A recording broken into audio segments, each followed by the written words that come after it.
Akala natin ang mga hayop sa kalikasan ay sanay na sa buhay nila. Pero ang totoo, pati sila minsan nalalagay sa panganib dahil sa sarili nilang katawan.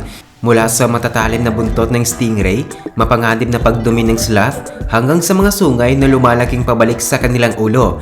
May mga hayop na tila pinaglalaroan ng kapalaran. Sa video na ito, alamin natin ang kakaibang kwento ng ilang hayop na muntikan ng mapahamak dahil sa kanilang hindi dahil sa kalaban, kundi dahil sa sarili nilang katawan.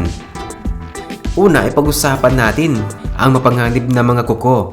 Alam nating lahat na ang mga kabayo at donkey ay may mga kuko sa paa. Ang mga ito ay parang sobrang lumaking kuko sa hinlalaki ng paa na unti-unting nag-i-evolve milyon-milyong taon na ang nakalipas. Tulad ng kuko natin, patuloy itong humahaba at pumuputol kung hindi inaalagaan. Pero hindi lang basta pangit tingnan ang sobrang habang mga kuko ng kabayo, kundi mapanganib rin ito sa kanilang kalusugan. Kapag sobrang haba ng kanilang hooves, napipilitan silang maglakad gamit ang dulo ng paa, kaya napuputol at nasusugatan ang mga litid nila. Sa paglipas ng panahon, sobrang hapdi na ang nararamdaman nila hanggang hindi na sila makalakad. Hindi kasi nila kayang pudpuran ang kanilang mga kuko kung nasa kulungan lang sila o kung hindi sila pinapalakad sa matitigas na lupa. Ang solusyon lang talaga dito ay simpleng pag-aalaga sa kanilang mga kuko. At narito rin ang matalim na ngipin. Pagdating naman sa mga hayop na may nakakatakot at nakabaluktot na pangil ay kakaiba ang babarusa, isang uri ng baboy mula sa Indonesia na nabubuhay na ng mahigit 35,000 years. Mukha mang sungay ang kanilang pangil, pero ito ay lumalabas mula sa kanilang itaas na ngipin at butas mismo sa balat ng kanilang mukha. Sinasabing ang mga pangil na ito ay para protektahan ang kanilang mga mata at leeg kapag nag-aaway ang mga lalaking babarusa tuwing mating season. Kapag hindi nila kinakaliskis o nililiha ang kanilang pangil, patuloy itong humahaba hanggang umabot ng 12 inches at bumaluktot pabalik sa kanilang ulo. Kapag masyadong lumalim ang pagkabaluktot, maaaring mabulag ang baboy o mas malala pa, mawalan ng buhay dahil sa sarili niyang pangil. Isipin mo, panalo ka na sana sa mga babae, pero ang sarili mong ngipin ang magpapabagsak sa'yo. At narito rin ang kakaibang pag-atake. Naranasan mo na bang maturok ng bubuyog? Sobrang hapdi, hindi ba? Pero ang hindi alam ng karamihan, mas kawawa ang bubuyog kapag natusok ka nito. Pagkatapos kang tutukan ng bubuyog, naiiwan ang kanyang tinik o stinger sa balat mo. Doon na nagsisimula ang problema ng bubuyog dahil naiwan ang tinik, pumuputok ang tiyan niya at nasisira ang mga laman, kalamnan at mga ugat niya. Sa uli ay mawawalan ito ng buhay. Pero ang totoo, hindi naman talaga para sa tao ang tinik ng bubuyog. Dinesenyo ito ng kalikasan para tusukin ang matitigas na balat ng ibang insekto na sumusugod sa kanilang pugad. May dalawang matalim na gilid ang tinik ng bubuyog para paulit-ulit nila itong magamit laban sa mga insekto. Pero sa balat ng tao, naiipit ang tinik kaya hindi ito madaling mahugot. Kaya ang tanging paraan ng bubuyog para makatakas ay hilain ang sarili palayo kahit mapunit ang katawan niya. Kaya kahit matapang ang mga bubuyog laban sa mga insekto, kapag tao na ang kalaban ay parang sila na rin ang tinatalo ng sarili nilang armas. At narito rin ang peligro sa shell. Kilalang kilala ang mga pagong dahil sa matatibay nilang shell o balat na parang armor ng katawan nila. Ang shell ng pagong ay gawa mula sa mga buto ng kanilang tadyang at gulugod, kaya sobrang tibay nito at nagbibigay ng kakaibang anyo. Pero hindi lang ito basta pampaganda, mahalaga ang shell sa kanilang buhay. Kapag may panganib, pwede silang magtago sa loob nito para maging ligtas. Pero may kakaibang problema rin ang kanilang matigas na shell. Dahil mas mabigat ang itaas ng katawan nila, madali silang matumba. Siguro nakita mo na sa cartoons, yung pagong na nakatihaya at pilit na gumugulong paangat. Nakakatawa man, pero sa totoong buhay ay mapanganib ito. Kapag natumba ang pagong at hindi na niya kayang bumalik sa tamang posisyon, hindi na siya makakain, makakainom o makaligtas sa sobrang init ng araw. Bukod pa doon, madali siyang maging biktima ng mga hayop na naghahanap ng pagkain. Pero ang nakakabilib, parang alam din ng ibang pagong kung kaano kapanganib ang sitwasyon. Kaya minsan tutulungan nila ang natumbang pagong. Ginagamit nila ang sarili nilang katawan para itulak o itumba pabalik ang kanilang kaibigan. Isang magandang halimbawa ng pagtutulungan at katalinuhan ng mga pagong. Sa panahon ng mating season o panahon ng pagkikipagpareha, naglalaban ng mga lalaking pagong. Ang target nila ay patumbahin ang kalaban nila sa likod nito. Para itong wrestling match kung saan ang pinaka-ultimate move ay ang pag-ikot ng shell. Sino ang mag-aakala na ang simpleng pagtaob ng kalaban ang magpapasya kung sino ang panalo? At narito rin ang panganib sa sariling kuryente. Isa sa mga pinakakakaibang hayop sa mundo ay ang electric eel. Kaya nilang lumikha ng kuryente.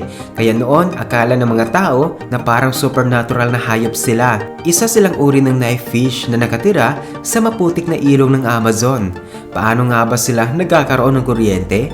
Sa kanilang katawan, mayroon silang humigit kumulang 6,000 special cells na tinatawag na electrocytes. Parang may libo-libong maliliit na baterya sa loob ng katawan nila. Kapag nagugulat sila o naghahanap ng pagkain, kaya nilang magpakawala ng kuryente na aabot ng 800 volts.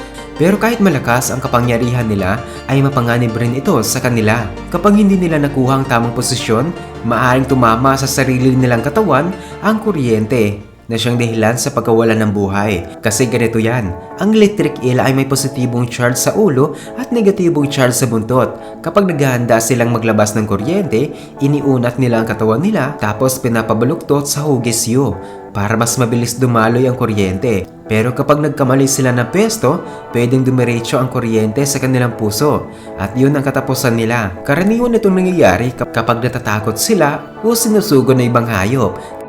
At narito rin ng hapdi sa loob. Sa unang tingin, parang kalmado at harmless lang ang mga stingray habang lumalangoy sa dagat. Pero kapag tininan mong mabuti ang kanilang buntot, mapapansin mong may taglay pala silang panganib para sa iba at para sa sarili nila.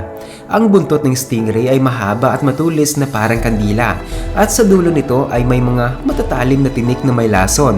Kayang tumusok ng mga tinik na ito sa laman. Kapag natusok ka, hindi lang hapdi ang mararamdaman mo. Minsan, nababali pa ang mga tinik at naiiwan sa balat.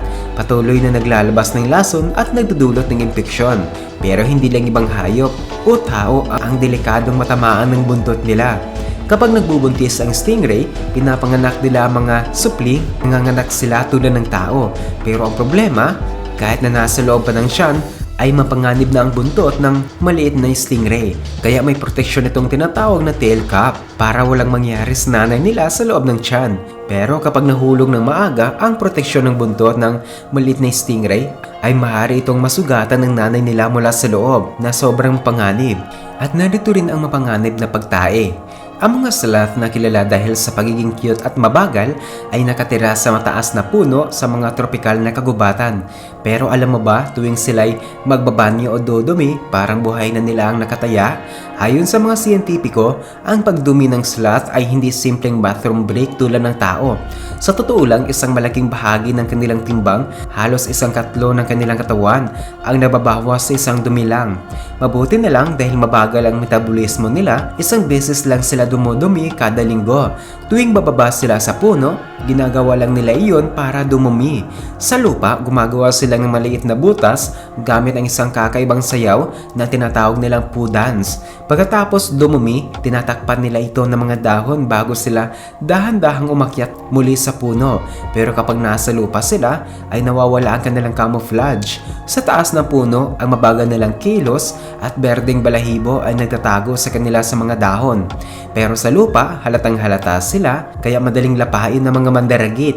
Sa katunayan, mahigit kalahati ng mga sloth ay nawawala ng buhay habang nasa lupa. Isipin mo yun, sa simpleng pagdumi lang, pwede ka nang mapahamak. Pero bakit nga ba kailangan pa nilang bumaba? Bakit hindi na lang sila dumumi habang nasa itaas ng puno? Wala pang siguradong sagot. May mga nagsasabing baka maingay ang dumi kapag nahulog mula sa itaas kaya mahalata sila. May nagsasabing baka ito ang paraan para makipag-ugnayan sa bawat isa. At narito rin ang nagpapahirap na sungay.